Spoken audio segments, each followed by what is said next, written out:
శ్రీ గురుభ్యో నమః. శ్రీ మహాగణాధిపతయే నమః. శ్రీ లలితా మహాత్రిపుర సుందర్యే నమః.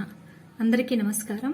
మనం లలితా సహస్రనామంలోని 12వ నామమైన నిజారుణ ప్రభాపూర మజ్జద్ బ్రహ్మాండ మండల అనే నామానికి అర్థం తెలుసుకుందాం. ఇదంతా కూడాను ఒక్క నామమే. ఈ నామానికి అర్థం ఏమిటంటే, అమ్మవారి శరీరం నుంచి వెలువడే ఎర్రని వెలుగులనే ప్రవాహంలో ఈ బ్రహ్మాండాలన్నీ మునకలు వేస్తూ ఉంటాయట. ఆ తల్లి శరీరం నుండి ఎర్రని వెలుగులు ఈ ప్రపంచంలోకి ప్రసరిస్తూ ఉంటాయట. ప్రతి బ్రహ్మాండం కూడాను ఆ వెలుగులోనే మునకలు వేస్తూ ఉంటుందట. అనేకమైన బంతుల్ని ఒకదాని మీద ఒకటి పేర్చి ఆ బంతుల మీద వెలుగుని ప్రసరింపచేస్తే ఆ బంతులన్నీ ఆ వెలుగు అనే ప్రవాహంలో ఎలా అయితే ఈదులాడుతూ ఉంటాయో, ఈ బ్రహ్మాండాలన్నీ కూడా ఆ తల్లి శరీరం నుంచి ప్రసరింపబడే కాంతుల అనే ప్రవాహంలో ఈదులాడుతూ ఉంటాయట.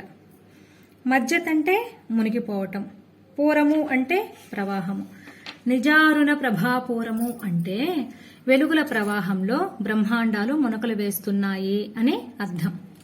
ఉదాహరణకి పంచదార పాకంలో గులాబ్ జాములు ఎలా అయితే మునకలు వేస్తూ ఉంటాయో, అమ్మ యొక్క చైతన్యం అనే ప్రవాహంలో బ్రహ్మాండాలన్నీ కూడా మునకలు వేస్తూ ఉంటాయట.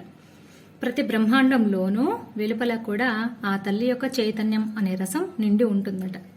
ఇదంతా కూడా ఒక ధ్యాన ప్రక్రియ. మనం అమ్మవారిని భావన ద్వారా పొందగలుగుతాం. భావన చేయాలి. అందుకే లలిత అష్టోత్తర శతనామంలో భావనా మాత్ర సంతుష్టాయై నమో నమః అని అమ్మని కీర్తించారు. ఇప్పుడు చెప్పింది అంతా కనుక మనం ధ్యానం చేసినట్లయితే, మన ఎదురుగా శివుడు కూర్చొని అగ్నికుండం రగల్చాడు, అమ్మవారు వచ్చారు. ఆ వచ్చిన అమ్మ 4 చేతులతో కూర్చొని ఉన్నారు. ఆవిడ నుండి ఎర్రని వెలుగులు వస్తున్నాయి. ఆ వెలుగుల్లో లోకాలన్నీ వెలిగిపోతున్నాయి అని కనుక మనం భావన చేసినట్లయితే ఆ తల్లి మహాసంతృప్తి పడిపోతూ ఉంటుంది. అమ్మ వెలుగే ఈ లోకమంతా కూడాను వ్యాపించి ఉంది. ఆ విషయం తెలుసుకోవటమే జ్ఞానం. ఆ వెలుగే ఒక జ్ఞానం. అమ్మ లేని ప్రపంచం శూన్యం, చీకటి. ఆ చీకటియే అజ్ఞానం.